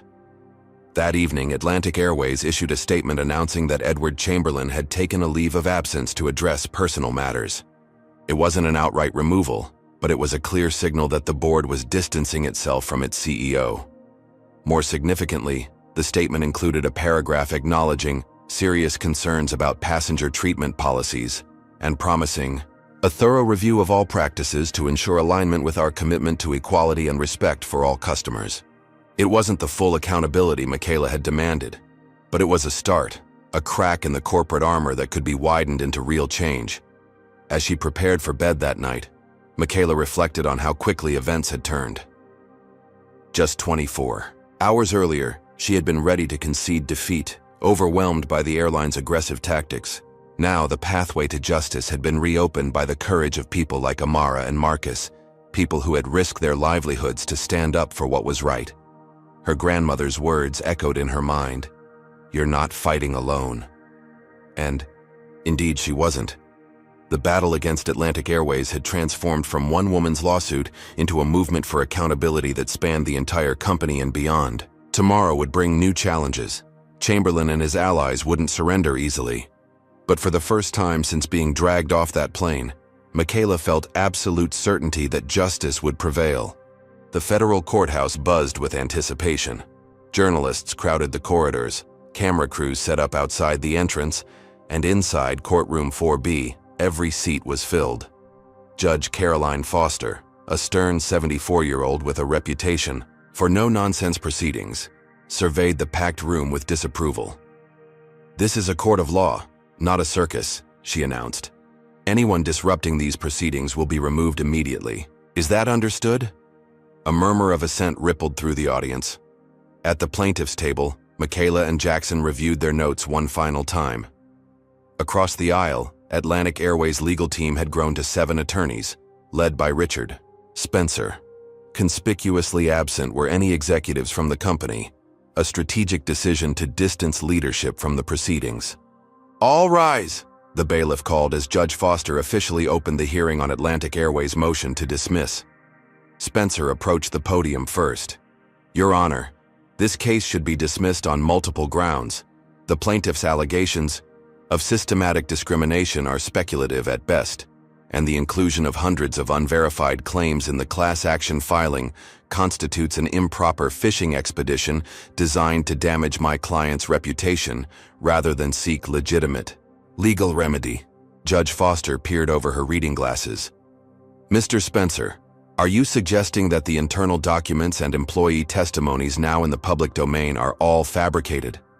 "Not fabricated, Your Honor, but certainly taken out of context. Corporate communications can easily be misconstrued when viewed without proper background." "I see. Ms. Washington, your response?" Michaela rose, projecting confidence despite the high stakes. "Your Honor, context is precisely what we're seeking. Through discovery, Atlantic Airways' motion to dismiss attempts to prevent this court from examining the full record of their discriminatory practices. The documents already public represent only a fraction of the evidence supporting our claims." She methodically addressed each legal argument in the airline's motion, citing relevant precedents and highlighting the strength of the preliminary evidence. Judge Foster listened attentively, occasionally interrupting with incisive questions that suggested she had thoroughly reviewed the case file. "Mr. Spencer," the judge said after Michaela concluded, "I find the plaintiff's arguments persuasive. The motion to dismiss is denied. We will proceed to discovery." She fixed Spencer with a stern look. "And I expect full compliance with document production. Any evidence of stonewalling will be met with sanctions. Are we clear?" "Yes, Your Honor," Spencer replied, his expression carefully neutral despite the significant setback. Outside the courthouse, Michaela addressed the waiting press briefly. "Today's ruling affirms what we've maintained from the beginning. This case has merit and deserves to be heard. We look forward to the discovery process revealing the full extent of Atlantic Airways' discriminatory practices." Back at their temporary headquarters, the legal team celebrated the victory, but Michaela remained focused on the challenges ahead. "The real battle is just beginning," she cautioned. "They'll fight discovery every step of the way, claiming everything from executive privilege to trade secrets to protect their internal communications." "We've anticipated that," Jackson assured her. "Our discovery requests are specific enough to withstand objections but broad enough to capture everything we need." Their strategy session was interrupted when Michaela's phone rang, an unlisted number. "Ms. Washington, this is Richard Spencer. I need to meet with you privately." Michaela put the call on speaker so Jackson could hear. "After today's hearing? I'm surprised you want to talk. This isn't about the case, at least not directly." Spencer's voice sounded strained. "It's about information you should have. Information I can no longer keep to myself in good conscience." Michaela and Jackson exchanged skeptical glances. "Why should I trust this isn't another setup?" "Because I'm putting my career on the line by contacting you," Spencer replied. "Just 1 hour, a public place of your choosing. Come with security if you want." After ending the call, Jackson voiced his concerns. "It's probably a trap, another attempt to discredit you somehow." "Possibly," Michaela agreed, but Spencer sounded genuinely troubled. "Something's changed. If you go, you shouldn't go alone." "I won't. But I think we need to hear what he has to say." They arranged to meet Spencer at a busy restaurant in downtown Chicago, with private security stationed nearby, and a paralegal at an adjacent table recording everything. Spencer arrived alone, looking considerably more disheveled than his courthouse appearance earlier that day. "Thank you for coming," he said, sliding into the booth across from Michaela and Jackson. "Let's skip the pleasantries," Michaela replied. "What information is suddenly worth risking your career?" Spencer glanced around nervously before speaking in a low voice. "The board voted to remove Chamberlain as CEO this morning. He refused to accept their decision and had to be escorted from the building." "That's already all over the business news," Jackson noted. "Hardly seems worth a clandestine meeting." "What isn't public knowledge is what happened afterward," Spencer continued. "Chamberlain went directly to a private board meeting with our 5 largest shareholders. He convinced them that with enough legal maneuvering and strategic pressure, the company could still win this case and protect its reputation." "And they believed him?" Michaela asked incredulously. 3 of the 5 did. They've given him effective control through their proxy votes, allowing him to continue directing our legal strategy from behind the scenes, despite his removal as CEO. Spencer looked genuinely distressed. "That's when I realized this has gone beyond legal ethics into potentially criminal territory." "What do you mean?" Spencer reached into his briefcase and removed a sealed envelope. "This contains emails and internal memos documenting not just the discriminatory practices you're already aware of, but specific directives targeting you personally after you filed your lawsuit. Authorization for surveillance, character assassination, witness intimidation, all approved by Chamberlain and executed by a private security firm on retainer with the airline." Michaela stared at the envelope, hesitant to touch it. "Why are you giving us this?" "Because I became a lawyer to uphold the law, not subvert it." Spencer's professional facade crumbled, revealing what appeared to be genuine remorse. "I've compromised my ethics repeatedly in service to this company, justifying each step as zealous representation. But the line has been crossed. What they did to you what I helped them do by remaining silent was wrong on every level. This could end your career, Jackson observed. I know. Spencer pushed the envelope across the table. But continuing to participate in this cover-up would destroy whatever is left of my professional integrity. Michaela finally took the envelope. What does Chamberlain want now? What's his endgame? Total vindication. He's convinced himself that you're part of a conspiracy to destroy the airline. In his mind, anything is justified to defeat you, including methods that are clearly illegal. And you're willing to testify to all this? Spencer nodded reluctantly. If necessary. I'd prefer to avoid it for obvious reasons, but yes. Everything in that envelope can be authenticated, and I can confirm its provenance under oath if required. After Spencer left, Michaela and Jackson immediately returned to their office to review the documents with their team. What they found exceeded even their worst suspicions. Detailed reports from private investigators who had followed not just Michaela but her daughter, her parents, and even Jackson's family. Dossiers on potential witnesses containing personal information that could only have been obtained through illegal means. Strategies for creating and disseminating false narratives, including the AI-generated audio recording. Most disturbing was an email from Chamberlain explicitly authorizing whatever means necessary to ensure Michaela would regret ever challenging Atlantic Airways. This is beyond discrimination, Jackson said grimly. This is criminal conspiracy, witness tampering, invasion of privacy, and potentially even terroristic threatening. And it all leads directly to Chamberlain, Michaela noted. Spencer's right. This crosses every ethical and legal line. The question is how to use it, Jackson mused. If we submit it as evidence, Spencer's career is effectively over. He knew that when he gave it to us, Michaela replied. The bigger question is whether to involve law enforcement. These documents detail multiple federal crimes. Their deliberation was interrupted when one of their associates burst in. You need to see this. Chamberlain just called a press conference. On the television, Edward Chamberlain stood before a podium emblazoned with the Atlantic Airways logo. Despite his official removal as CEO, he projected absolute confidence.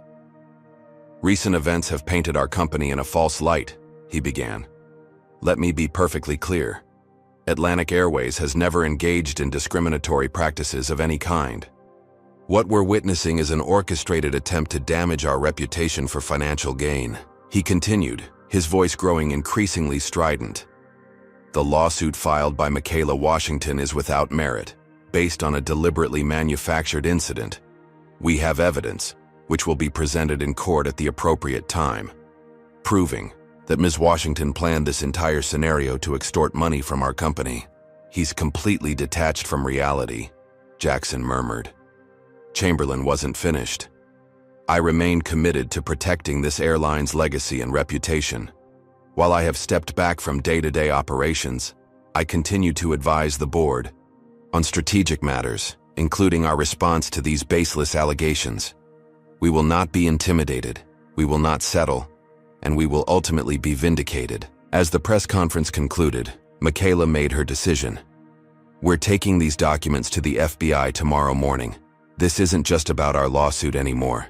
Chamberlain has become dangerous. Agreed, Jackson said, but we should also prepare a supplemental filing for Judge Foster. These documents fundamentally change our case.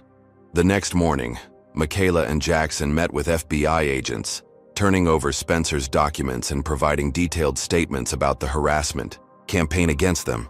By afternoon, news had broken that federal agents were executing search warrants at Atlantic Airways headquarters and at the offices of the private security firm mentioned in the documents.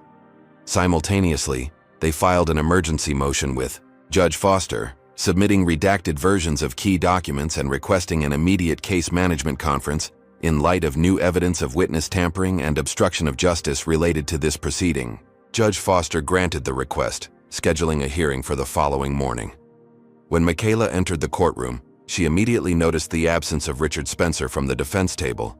Instead, a new lead counsel represented Atlantic Airways, flanked by an entirely different legal team. "Where is Mr. Spencer?" Judge Foster inquired. "Mr. Spencer is no longer with the firm, Your Honor," the new attorney explained. Atlantic Airways has retained new counsel to handle this matter going forward. I see. The judge's expression revealed nothing. And am I to understand this change in representation coincides with the FBI investigation reported in this morning's news? I am not at liberty to comment on any ongoing investigations, Your Honor. Judge Foster studied the new attorney for a moment before turning to Michaela. Ms. Washington, I've reviewed your emergency motion and the accompanying documents. These are extremely serious allegations. Yes, Your Honor. We believe the evidence demonstrates a coordinated effort to obstruct justice, intimidate witnesses, and manufacture false evidence against my client. I agree, Judge Foster stated firmly. These documents suggest misconduct far beyond the original claims in your lawsuit. She turned back to Atlantic Airways' new counsel. Counselor, I am ordering an immediate halt to all internal document destruction at your client's organization.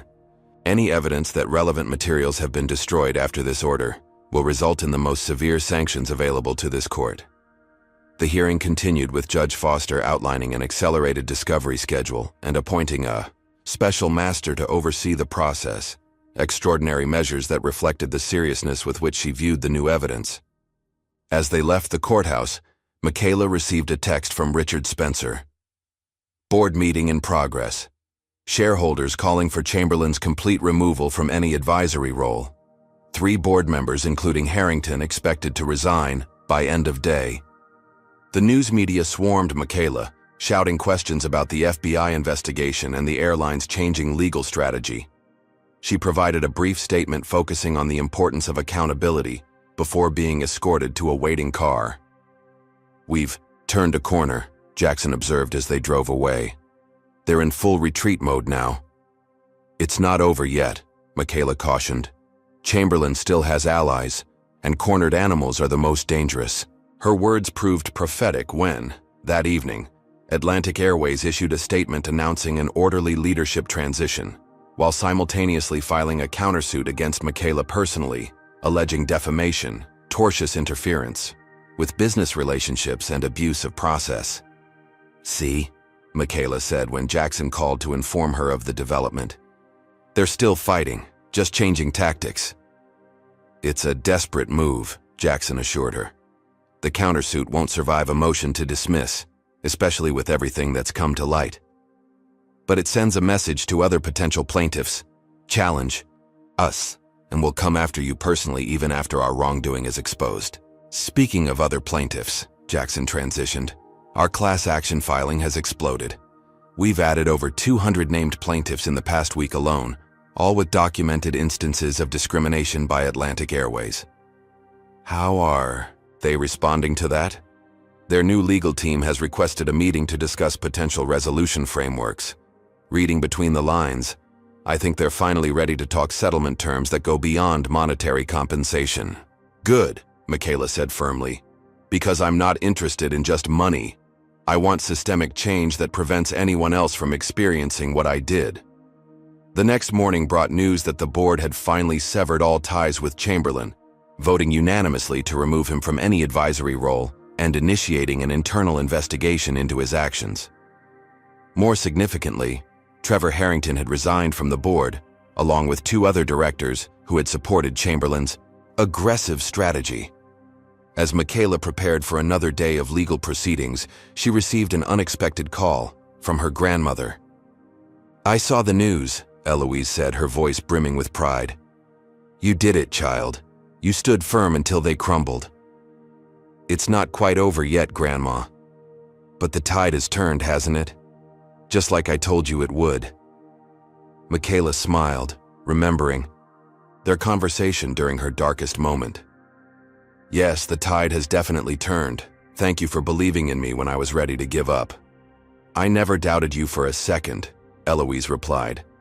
Some battles choose you for a reason. This one chose you because you were strong enough to win it, not just for yourself, but for everyone who's ever been treated as less than because of the color of their skin. As she ended the call, Michaela reflected on how far the case had come, from that moment of humiliation on the plane. What had begun as a personal injustice had evolved into a movement for accountability that was reshaping not just one airline, but potentially the entire industry's approach to discrimination. The path forward remained challenging, but for the first time, Michaela could clearly envision the victory that had once seemed impossible against such powerful opposition. Atlantic Airways had finally discovered what she had known all along, that justice, though delayed, would not be denied. The atmosphere in courtroom 4B crackled with tension as the trial of Washington vs. Atlantic Airways finally began after months of pre-trial maneuvering.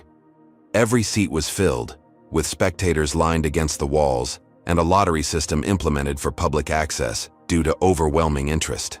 Media outlets from around the world had sent correspondence, recognizing the case's significance beyond a simple lawsuit. Judge Foster entered, and the packed courtroom rose. "Be seated," she instructed before addressing the jury. "Ladies and gentlemen, you have been selected to hear an extremely important case. Your duty is to determine the facts solely from the evidence presented in this courtroom.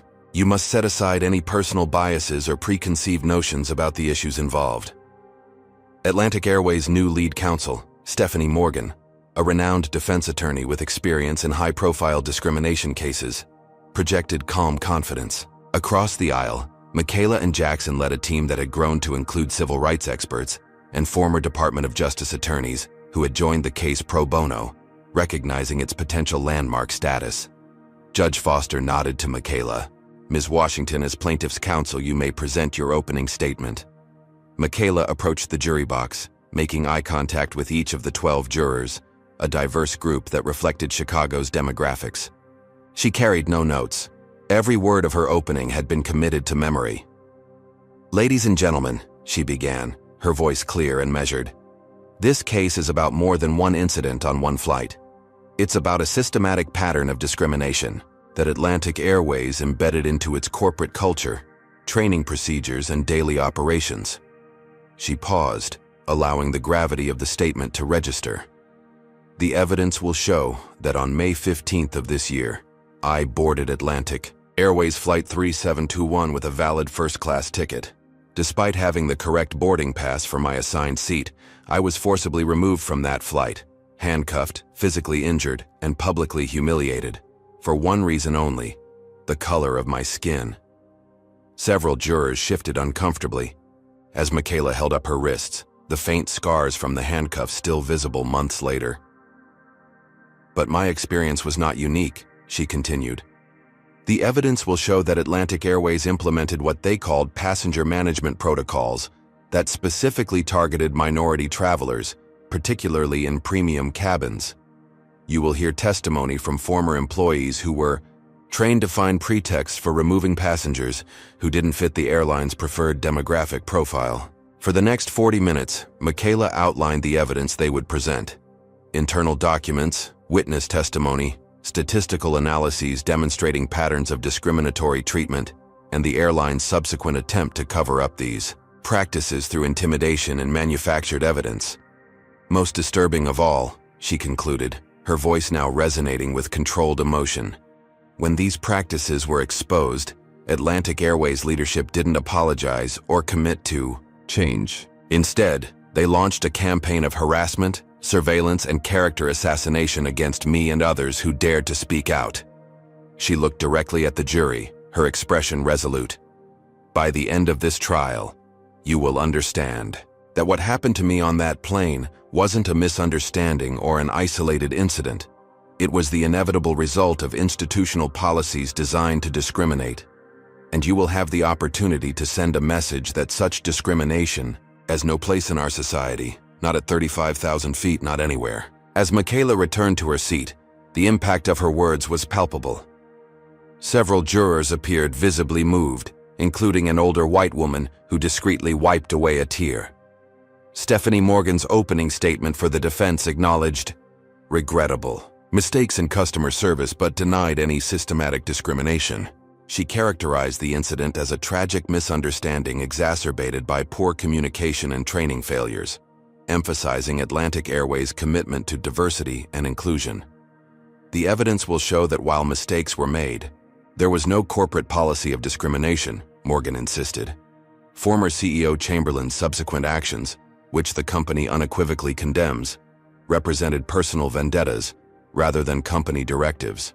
It was a strategic retreat from the airline's initial denials, an attempt to distance the corporation from Chamberlain's most egregious actions while minimizing their liability for the underlying discrimination. The trial proceeded with Michaela, calling her first witness, Dr. Eleanor Richards, Atlantic Airways' former chief diversity officer, who had been fired 3 years earlier after submitting a comprehensive report documenting discriminatory practices in customer service. Dr. Richards, Michaela began after establishing her credentials. Could you explain to the jury why you were terminated from Atlantic Airways? Objection, Morgan interjected. Calls for speculation. Your Honor, Dr. Richards has direct knowledge of the circumstances surrounding her termination, which is directly relevant to the pattern of conduct at issue in this case. Michaela countered. Overruled, Judge Foster decided. The witness may answer. Dr. Richards straightened in her seat. I was terminated 1 week after submitting a 78-page report documenting racial disparities and how passengers were treated. My report included statistical analyses showing that black passengers were 7 times more likely to be downgraded or removed from first class than white passengers, even when controlling for all other factors. And what was the company's response to your findings? Initially, silence. Then I was called to a meeting with then CEO Chamberlain and board member Trevor Harrington. They questioned my methodology, suggested I was looking for problems where none existed, and ultimately told me to rewrite the report with a more balanced perspective. Did you rewrite the report as instructed? No. I stood by my findings, which were methodologically sound. 1 week later, I was informed that my position was being eliminated as part of a corporate restructuring. The testimony continued with Dr. Richards explaining how her replacement had dismantled the diversity initiatives she had implemented, and how her report had mysteriously disappeared from company records. The next witness was Marcus Johnson, the former executive assistant who had provided key documents to Michaela. He detailed conversations he had overheard among senior leadership about maintaining the right image in premium cabins and strategies for managing passenger demographics without creating liability. Mr. Johnson, were you present during a board meeting on October 10th, 2 years ago when passenger demographics were discussed? Michaela asked. Yes. Trevor Harrington presented. Data showing that first-class sections had seen a 12% increase in minority passengers over the previous year. He characterized this as a brand image concern. What was the response to his presentation? Chamberlain said they needed to rebalance the passenger experience without creating legal exposure. That's when they approved the creation of the Executive Courtesy Program that gave flight attendants broad discretion to reseat passengers under the guise of accommodating VIPs. On the 3rd day of trial, Bethany Keller took the stand. Initially hostile and defensive, she maintained that she had followed standard procedures during the incident with Michaela. However, under Michaela's methodical cross-examination, cracks began to appear in her testimony. Ms. Keller, you testified earlier that you didn't check Ms. Washington's boarding pass before calling security. Why not? I was busy with other passengers. Mr. Harrington is a valued executive member and his concerns took priority. So you took the word of a white male passenger over a black female passenger without verifying either of their claims? That's not how I would characterize it. How would you characterize it then? Bethany shifted uncomfortably. I was following our protocols for VIP passengers. What protocols specifically? The Executive Courtesy Guidelines. Could you explain those guidelines to the jury? Bethany hesitated, seeming to realize she had walked into a trap. They instruct us to give special consideration to certain passengers designated as high priority. And how are these high priority passengers typically identified? There's a list based on what criteria? Membership tier, spending history, corporate relationships. Ms. Keller, I'm showing you what's been marked as Plaintiff's Exhibit 42. This is an internal training document titled Cabin Demographics Management. Are you familiar with this document? Bethany paled visibly as she recognized the document. Yes. Could you read the highlighted section on page 3 for the jury? With reluctance, Bethany read, First-class cabin. Atmosphere should reflect Atlantic's premium brand identity. When cabin demographics become imbalanced, flight attendants should utilize executive courtesy protocols to maintain optimal passenger distribution. What does imbalanced mean in this context, Ms. Keller? I don't know the exact definition. Let me help you. Turning to page 7 of this same document, there's a section titled Demographic Indicators. Could you read the first bullet point? Bethany's voice had grown noticeably quieter. Overrepresentation of non-traditional premium passengers may create comfort concerns for core demographic groups. And what are non-traditional premium passengers according to the next paragraph? The courtroom was completely silent as Bethany struggled to respond. Finally, she admitted. The document defines them as passengers outside the typical executive profile, specifically mentioning racial minorities, younger travelers without business attire, and those displaying cultural identifiers inconsistent with premium cabin expectations. A murmur ran through the courtroom. One juror shook his head in visible disgust. Ms. Keller, would you agree that these guidelines effectively instructed you to discriminate against passengers based on race? Objection. Morgan stood. Calls for a legal conclusion. Sustained, Judge Foster ruled. Michaela rephrased. Ms. Keller, when you saw me in seat 2A, did you classify me as a non-traditional premium passenger according to these guidelines? After a long pause, Bethany finally answered, yes. The cross-examination of Officer Daniel Reynolds proved equally devastating to the defense. Initially maintaining that he had followed standard security protocols, Reynolds crumbled when confronted with the airport's actual procedures manual, which contradicted his testimony about the necessity for handcuffs in non-threatening situations. Officer Reynolds, can you point to anything in this manual that justifies handcuffing a cooperative passenger who presents no security threat? I can't.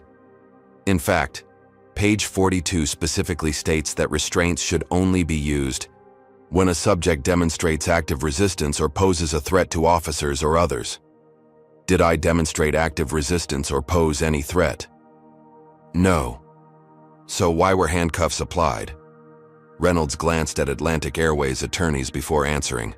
I received a call from someone at Atlantic Airways indicating you might become combative. They specifically requested visible restraints. Who made that call? I don't know the name, just that it came from airline management. By the end of the first week, Atlantic Airways' defense was in shambles.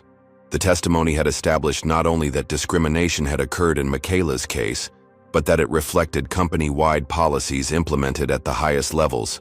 The most dramatic moment came when Richard Spencer testified, having been subpoenaed after his sudden resignation from the airline's legal team.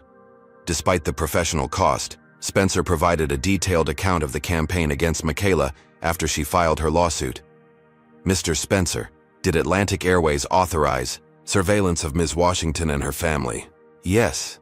Former CEO Chamberlain personally approved an extensive operation to gather information that could be used to discredit her. And were you aware that this surveillance included following her college-aged daughter? I became aware after the fact. When I objected on ethical grounds, I was told by Chamberlain that everything was on the table in terms of fighting this case. Did Atlantic Airways create and distribute false information about Ms. Washington? Yes. A specialized firm was hired to create the AI-generated audio that purported to be Ms. Washington discussing how to manufacture discrimination claims. I was present when Chamberlain approved this strategy.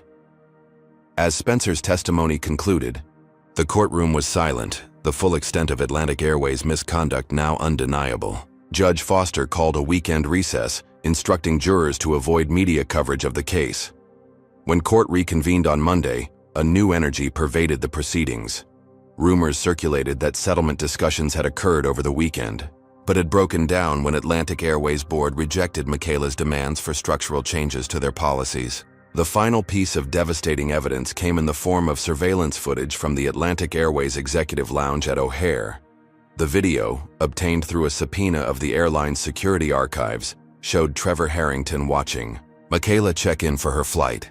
He could be seen making a phone call immediately afterward, followed by checking his watch and proceeding to the gate area. arriving late, exactly as he had on the day of the incident. This footage confirms what we've established through testimony, Michaela explained to the jury. Mr. Harrington deliberately targeted me after recognizing me in the lounge. The call you just witnessed was to Edward Chamberlain, setting in motion the chain of events that led to my removal. When Atlantic Airways finally presented their defense case, it was noticeably abbreviated. Several planned witnesses had withdrawn, unwilling to testify under oath given the overwhelming evidence already presented. Their star witness, a passenger who claimed Michaela had been disruptive, was thoroughly discredited when Jackson produced the man's frequent flyer account showing upgrades and bonus miles added immediately after the incident.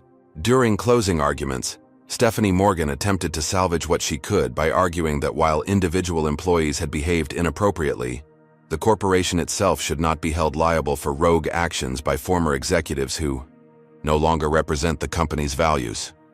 Michaela's closing argument, in contrast, systematically connected the dots between Atlantic Airways' written policies, executive directives, employee training, and the discrimination she and others had experienced. What happened to me wasn't an accident or a misunderstanding, she told the jury, her voice resonating with conviction.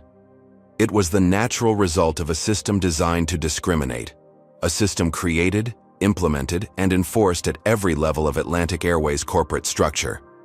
She gestured to the full courtroom.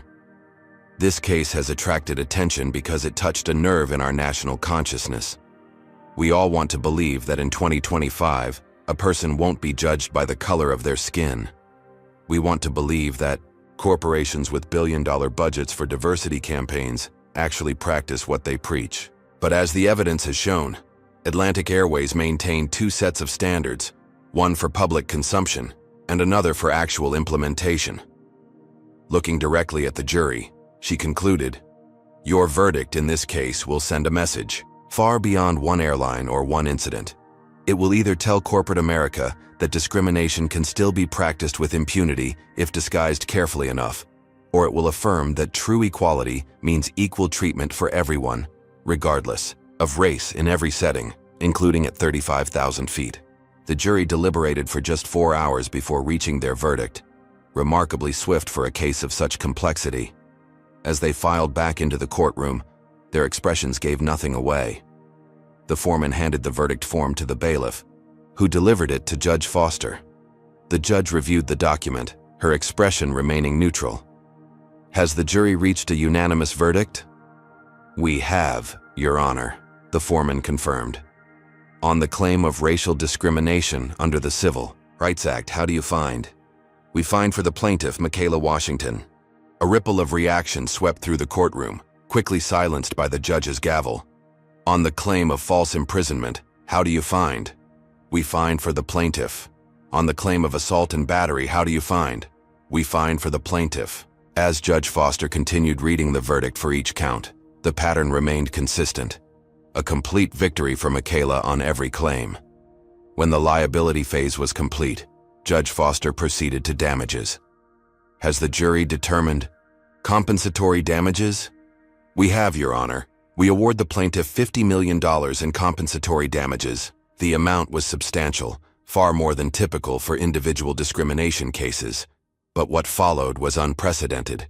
Has the jury determined punitive damages?" "We have, Your Honor. We award the plaintiff $500 million in punitive damages against Atlantic Airways." Gasps erupted throughout the courtroom. The punitive award was designed not just to punish the airline, but to fundamentally change how corporations approach discrimination. It represented approximately 10% of Atlantic Airways' total market value, large enough to demand attention from every corporate boardroom in America.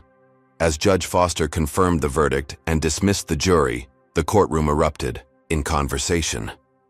Reporters rushed out to break the news while Atlantic Airways attorneys huddled in shocked consultation. Michaela remained composed, shaking hands with her legal team and thanking the jurors as they exited. She had won more than a personal victory. She had established a precedent that would reshape corporate policies and practices nationwide. Outside the courthouse, standing before a forest of microphones and cameras, Michaela delivered a brief statement. "Today's verdict affirms a fundamental truth. that discrimination in any form, in any setting, is unacceptable and will be held accountable. The journey to true equality continues, but today represents a significant step forward. I thank the jury for their courage and clarity in sending an unmistakable message that justice cannot be denied, no matter how powerful the opposition. As questions shouted by reporters filled the air, Michaela smiled slightly. The verdict speaks for itself. Now the real work begins, ensuring that the changes this case demands actually take place, not just at Atlantic Airways, but throughout our society. With those words, she departed, leaving behind a legal landmark that would be studied in law schools and corporate boardrooms for generations to come. 1 year later, Michaela Washington stood in the bustling terminal of O'Hare International Airport, watching travelers stream past. So much had changed since that fateful day when she had been dragged away in handcuffs, yet airport still carried an emotional weight for her, a complex mixture of triumph and lingering trauma. "Ms. Washington?" A young man in an Atlantic Airways uniform approached, extending his hand. "I'm Michael Torres, Customer Experience Director. It's an honor to meet you. Everything is prepared for your flight." Michaela smiled, shaking his hand. "Thank you, Mr. Torres. I appreciate the personal welcome. It's standard procedure now for all passengers," he explained as they walked toward the gate. "Part of our new customer service protocols. Though I admit, welcoming you feels particularly significant given your role in transforming our airline." The transformation Torres referenced had been comprehensive and unprecedented. Following the historic verdict, Atlantic Airways had initially announced plans to appeal. However, facing a catastrophic drop in bookings, shareholder revolts, and a Department of Transportation investigation, the board had ultimately chosen a different path. Instead of fighting the judgment, they had embraced reform, negotiating with Michaela and civil rights organizations to develop a consent decree that went beyond financial penalties to implement structural changes throughout the company. The result was a complete overhaul of hiring practices, training programs, customer service policies, and corporate governance. As they approached the first-class lounge, Michaela noticed the diversity among both passengers and staff, a visible shift from a year earlier. A large plaque near the entrance caught her attention. "Equality at every altitude, our commitment to inclusive excellence." Torres followed her gaze. "That was installed 6 months ago. Every Atlantic Airways terminal worldwide has one, along with QR codes linking to our quarterly diversity metrics and reporting systems for any concerns." Inside the lounge, several travelers recognized Michaela, offering nods of respect or quiet words of gratitude. Her case had transcended legal circles to become a cultural touchstone, a modern David and Goliath story that had captured public imagination and inspired similar challenges to discriminatory practices across multiple industries. "Your flight begins boarding in 20 minutes, Torres informed her. "Can I get you anything while you wait?" "Just some water, thank you." As Torres departed, Michaela checked her phone. Several messages from Jackson updating her on their ongoing cases. The historic verdict had transformed Williams & Washington from a respected regional firm into one of the nation's premier civil rights practices, with discrimination cases referred to them from across the country. More significantly, the $500 million punitive award, reduced to $300 million on judicial review, but still the largest in discrimination history, had established a new benchmark for corporate accountability. The Atlantic Airways Standard, as legal scholars now called it, had prompted preemptive policy reviews at major corporations nationwide, with many implementing reforms rather than risking similar judgments. The settlement funds had been allocated, thoughtfully. After legal fees and taxes, Michaela had established the Justice at Every Level Foundation, dedicated to fighting discrimination in transportation and public accommodations. The foundation provided legal representation to victims without resources, funded research into discriminatory patterns, and developed training programs for companies committed to genuine change. A familiar face approached, Amara Jones now, dressed in the distinctive uniform of Atlantic Airways' senior cabin crew. "Ms. Washington, I heard you were flying with us today." She embraced Michaela warmly. "I'll be your lead flight attendant to Atlanta." "Amara, last I heard you were working in training development." "I still do, 3 days a week. but I requested to be on board for your flight. Seemed fitting, given where this journey began. Amara's career path reflected the broader changes at the airline. After the verdict, dozens of employees who had been terminated or marginalized for opposing discriminatory practices had been reinstated with back pay and opportunities for advancement. Amara had been promoted to help develop the company's new service approach, using her first-hand knowledge of previous problems to create better systems. "How is the new leadership working out?" Michaela asked as they walked toward the gate. "Night and day difference," Amara confirmed. "The new CEO, Patricia Reynolds, has zero tolerance for any hint of discrimination. The revised policies are clear, the reporting systems work, and, most importantly, people actually believe they'll be heard if they speak up." At the gate, Michaela's boarding pass was scanned without incident, a simple process that once would have seemed unremarkable, but now represented progress. As she walked down the jetway, memories of being forcibly removed flooded back, but she pushed forward, recognizing this flight as another step in her personal healing.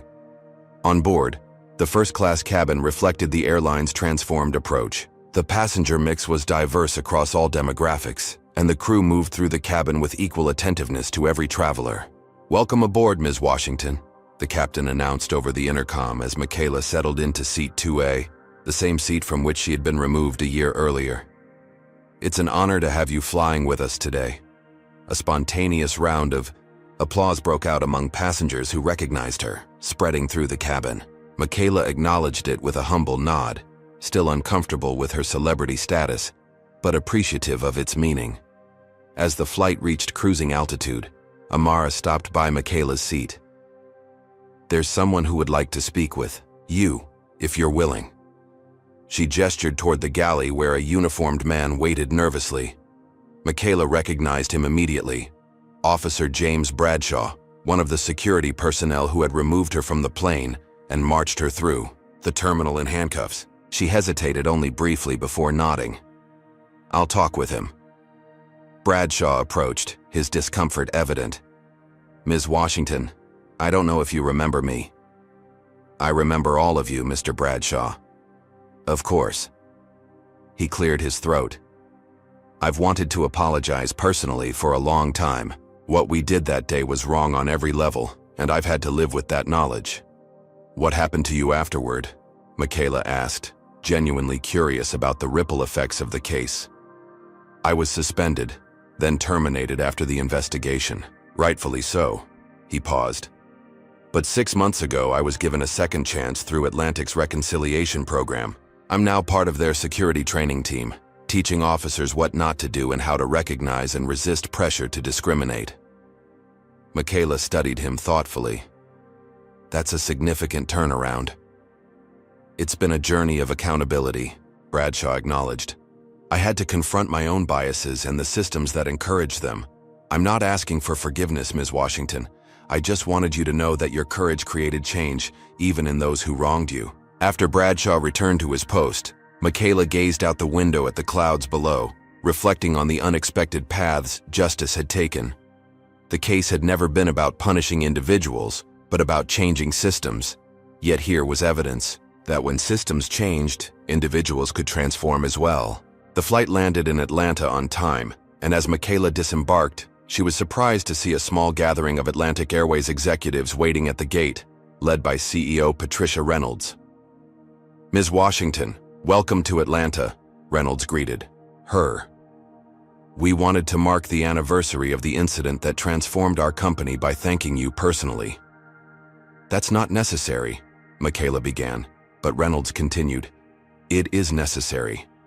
What happened to you was inexcusable, and while we can never fully make amends, we can acknowledge the debt we owe you for forcing us to confront our failures." She gestured to a nearby wall where a plaque was being unveiled. "This will be displayed in every Atlantic Airways terminal worldwide." The plaque read, "On May 15, 2024, Michaela Washington experienced discrimination aboard our airline that reflected systemic failures in our culture and policies. Her courage in demanding accountability led to fundamental changes that benefit all our passengers and employees. We remember this history not as a source of shame, but as a commitment to ensure such such injustice never occurs again. Michaela was momentarily speechless, moved by this public acknowledgement. We've also established an annual scholarship in your name, Reynolds continued, for law students focused on civil rights and transportation equity. Later that evening, in the quiet of her Atlanta home, Michaela finally had time to process the day's events. The journey from humiliated passenger to catalyst for industry-wide change had been arduous, painful, and at times dangerous. Yet the results, visible in policy changes, court precedents, corporate behavior, and individual transformations, validated every difficult step. Her phone rang, Jackson calling for their weekly check-in. "How was the flight?" he asked. "Any flashbacks?" "Some," she admitted. "But mostly I felt, I don't know, vindicated. Seeing the concrete changes, meeting people whose lives and careers have been redirected by what we accomplished. It makes everything worthwhile." The DOT released their final report today, Jackson informed her. Their investigation found discriminatory patterns at 12 other airlines. They're using Atlantic Airways' new policies as the remediation standard. So the ripple effect continues. It does. And speaking of ripples, the Justice at Every Level Foundation just received another 1,000 applications for legal assistance. People who might never have come forward before now believe their experiences matter. After ending the call, Michaela opened her laptop to review a draft of her forthcoming book, Justice at 35,000 Feet, which chronicled both her personal journey and the broader implications of the case for civil rights enforcement in corporate America. The closing paragraph caught her eye. True justice is never merely personal. It exists in the connections between individual dignity and collective accountability, between one person's stand and a society's progress. What began as a humiliating removal from an airplane seat became a movement that transformed an industry, not because one person was wronged, but because that wrong reflected systemic failures that had harmed countless others. The measure of our success isn't the verdict or the settlement, but the reality that today, passengers of all backgrounds can board flights with the expectation of equal treatment. That expectation, once revolutionary, now increasingly routine, represents the real victory, not just justice for one, but justice at every level. What do you think about Michaela's journey from victim to champion for systemic change? Has her story inspired you to stand up against discrimination in your own life? Comment below with your thoughts. And don't forget to like, subscribe, and share this video if you believe in the power of one person to create meaningful change in the world.